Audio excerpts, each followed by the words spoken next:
sayings that they use is very much interested in truth. And from my own experience, this is true. But I grew up in a culture where I was told what is the truth. I mean, we were told you don't have to think about the truth because we cannot know it. God had to tell it, and he has told it in his revelation. So should India not be more powerful, use its power to tell the world that this is not okay, actually, to enforce something which is not the truth? Because obviously there are two truths. Christianity says we have only the truth. Islam says, no, this is only the truth. So, and both of them put India down. They don't want that the world knows anything about India. So should India not stand up much stronger and tell them?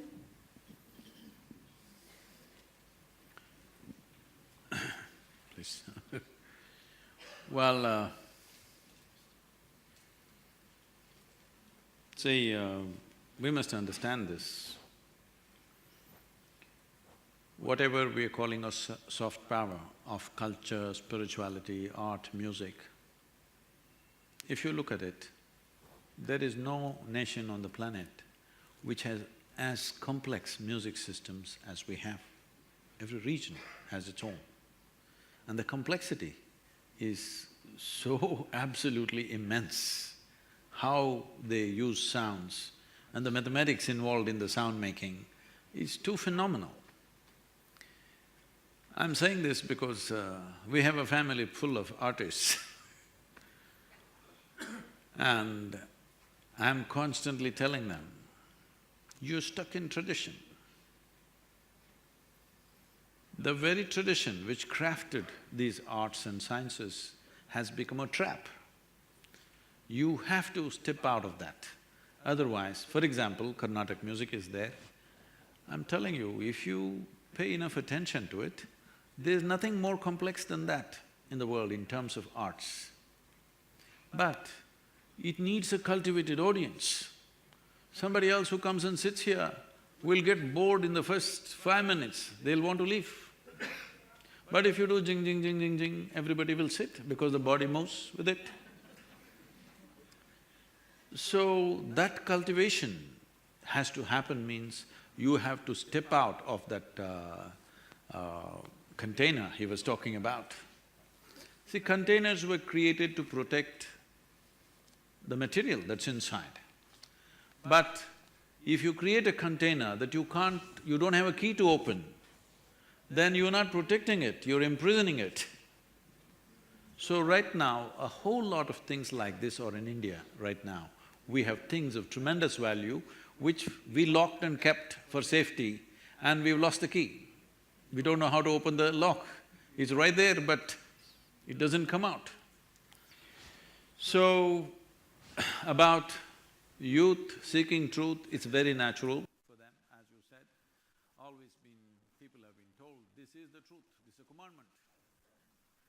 The best thing about India is this, even when the so-called divine entities came, they could not give us a commandment because Indians are full of questions. We were trekking in Tibet and we had people from over 40 countries and one Indian person who lives in United States stood up to ask a question and the question went on for over 8 minutes. Question inside a question, inside a question, inside a question, like that. All the other, Indians are okay, but the rest of the people are, what kind of question is this? Then I said, see, this is an Indian issue.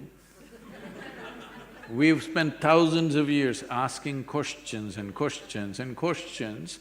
We can make a question itself an hour long. Then one Chinese lady who was traveling with us, she said, yes, Sadhguru, I worked in United Nations for 23 years. Only Indians ask questions, nobody else asks questions. You just see, Shiva came And he opened his mouth and his wife asked him a million questions. Krishna, after many years of waiting, obviously he couldn't talk to Arjuna for a long time, obviously. He chose an extreme moment of war. There he tries to teach him something, the guy asks him hundreds of questions. So, as I said earlier, this has been a land of seeking. But rest of the world, or not really rest of the world, certain part of the world took to commandments. This is it. If you say this is not it, you're dead, that's all. It's a very effective method. Yes. See, there are two ways of handling a question. Either you answer the question or kill the questioner. If I answer your question, you'll come up with one more question. But if I take care of you, there is no more question. So they adopted this methodology. Anybody who asks a question is dead. So after some time, the whole society feared to ask questions. See, people are very proudly talking about secret schools in Europe and secret schools in Middle East. Why were schools secret? Because you would be dead otherwise. Hello? Why is a school, a place of learning, a secret? Because if you learn something that I don't approve, you're dead. That's why. There are no secret schools in India. All kinds of things were done. In the same generation, all kinds of things were done, most unthinkable things were done, but as long as people are in pursuit, other people said, okay, we don't like that, so they kept away and they pursued something else. But there never was persecution because we created a culture of seeking, not of believing.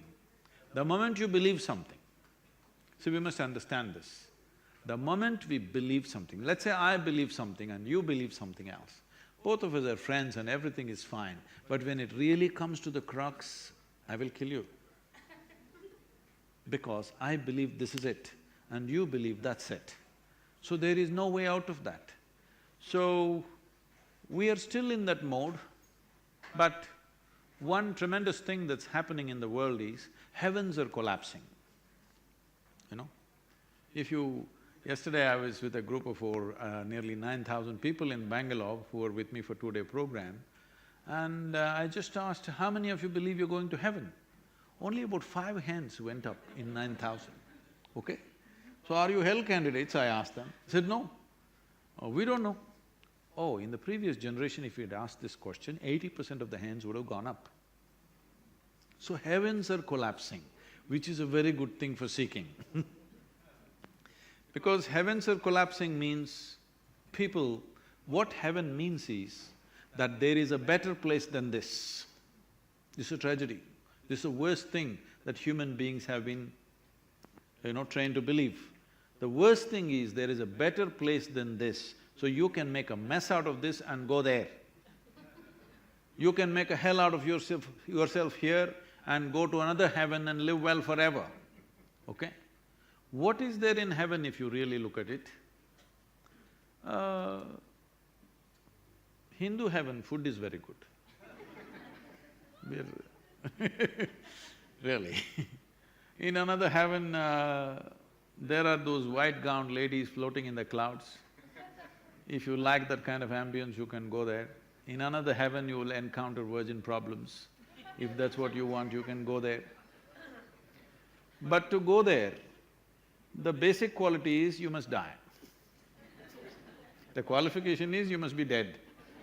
And once you're dead, fortunately, we either burn you or bury you or cut you and feed you to the birds, depending on your culture.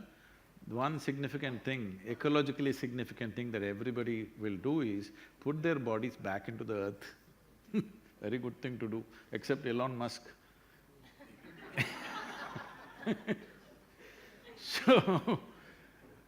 So you went to heaven, you don't have a body, you left your body here and went to heaven. Now what do you do with good food and virgins? So I'm saying, right now for the first time in the history of humanity, more number of human beings are beginning to think for themselves, especially women. 100 years ago, most women were not allowed to think The whole structure of most societies in the world were such, they're just not allowed to think for themselves. For the first time, men and women are beginning to think. Whether thinking right or wrong is not the point, they're beginning to think. Once they begin to think, a logical structure evolves in their mind. Once a logical structure evolves in their mind, anything that's illogical will collapse. So heavens are collapsing. Because of this, you will see an enormous increase in consumption of alcohol and drug abuse. This is because there is no better place to go. Right here you want to do everything. So you will see this rising, but at the same time, this is the time consciousness can also rise, because certain number of people will look inward as to what is the solution. So how much of the human population will we turn inward is the challenge of this generation. This is the challenge for which we live. We must see maximum number of people turn inward rather than turning to chemicals. Today it is said 70% of US population is on prescription medication. Another 30% of course buys it off the back street. 38% of European population is on psychiatric medication. And the use of alcohol and drug is rising like never before. If you look at India as a society, in the last 25 years, it must have gone up by 10,000%. What do you say? There was a time when we were growing up, I've heard elders talking like this, in their house, they consume alcohol, we can't give our girls to them, they won't marry those people in whose house there is use of alcohol. Today, if you don't serve alcohol, there's no wedding. In just a question of 25, 30 years' time. So, it is not a moral issue. The problem is this, I'm not looking at it as a moral issue at all, because after all, everybody is seeking, you must understand this. Whether they're going to the bar or to the temple, the problem is just this, they are seeking for pleasantness and profoundness of life. Somebody thinks it's in the temple, somebody thinks it's in the bottle, but they're seeking the same thing. So the important thing is to make them see everybody is seeking the same thing, but which is more sustainable, which will really work for us, is the thing. In the next 30 to 40 years' time, if we don't do the right things in the next 10 to 15 years' time, there is a window of somewhere between 15 to 30 years' time. In this, if we don't make a serious turnaround in the human consciousness, you will see 90% of humanity will be on chemicals. Already to grow food we use chemicals, to purify water we use chemicals, our air is full of chemicals, water is full of chemicals, and everybody is on some kind of medication. From children to old people, everybody is on medication. When everybody is on chemicals, then it's very hard to turn those human beings around.